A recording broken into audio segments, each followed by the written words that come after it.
So Mark, what do? We've all had those clients that you tell them what the prices are, you show them all the comparables, you give them an estimated value, and they don't listen to you. They have a inflated price in their mind, and there's no way you're going to talk them out of that. Here's what I do. I'm going to show them the data. I'm going to speak to the data. I'm not sending them paper listings. I'm going to jump on my computer. I'm going to show that seller or prospect what's going on in the market, looking at days on market. How do these properties compare to your properties? And if that property is selling for $1 million and the seller or prospect thinks, well, I think I should get 1.3, thanks very much. I'm not the agent for you. I'm not going to take on issues like that and get frustrated because I know what's going to happen. Thanks, Mark. Congratulations. The listing's over. We're going with someone else. I did all the heavy lifting. I did the communication part, and then Joe Louis comes in, and then he goes, oh, here's where you should be priced at. Now that agent has history from me doing 120-day listing or 90-day listing or 6-month listing, and it didn't work. They're naturally going to take that agent's guidance then because they've tested it. Yeah. So when I go to an appointment today, first thing is I'm going to say, and it's happened already, where, if we don't work together or are not on the same page, I'm not the agent for you. Well, I've had it happen a lot of times in my career as well, where I told them a price right from the get-go. Oh no, my house is worth way more than that. I can show them everything, and they're still not going to believe me. No, my house is worth more than that. And then, after 2-3 months, they want balloons at open houses because, other agents are doing balloons. And they want signs all over the roads because other agents are doing that. And what they don't realize is that if you are not priced right, you don't get showings. That's the way it goes.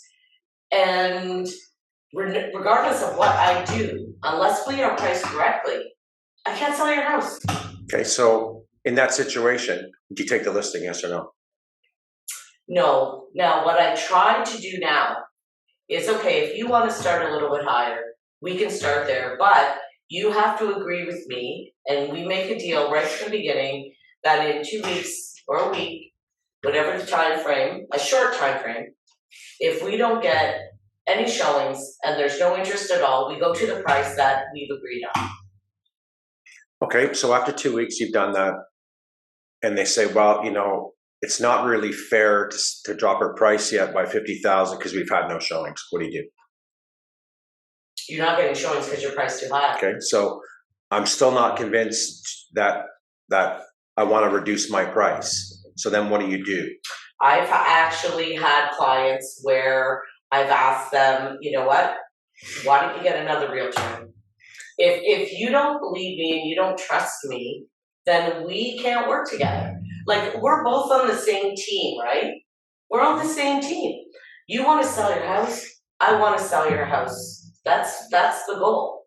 But if you're not going to listen to me or what the market is doing, I'm only giving you the information that's on the market.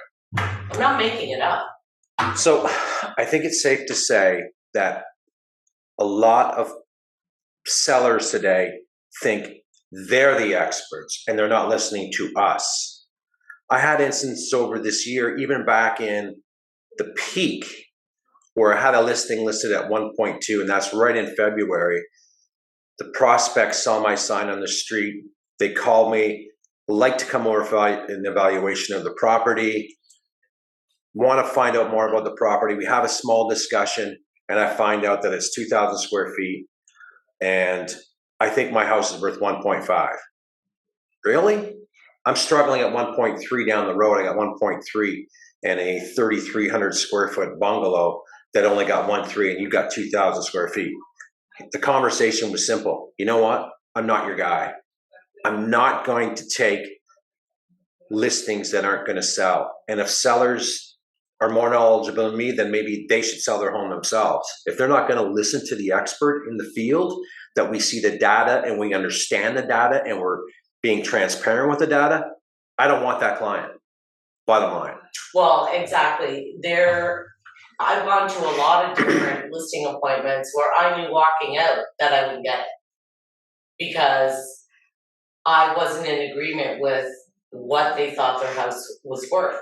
Now, unfortunately, these days with House Sigma and all these other apps that people can get now, they're getting an inflated value. 9 times out of 10, if you present the data and you take the time, and then I think an hour is fair to present that data and showing them that, and then they say, great, thanks, Mark, but you know, Steve Smith just priced it at 1.5, and why are you telling me 1.1? Yeah, I know. So who's the expert? So I think there's a lot of people just trying to get into the door to get the listing and telling the sellers what they want. I'm really big on saying we are the experts. That's why you called me. That person that says 1.5 is hardly an expert if they're pricing that property like that. It's not. It's way overinflated. Comps tell it all. We don't know what kind of presentation they did. Did they razzle dazzle with marketing and I do this? Did they sit down and show them the solds that's selling in the area and how your property competes?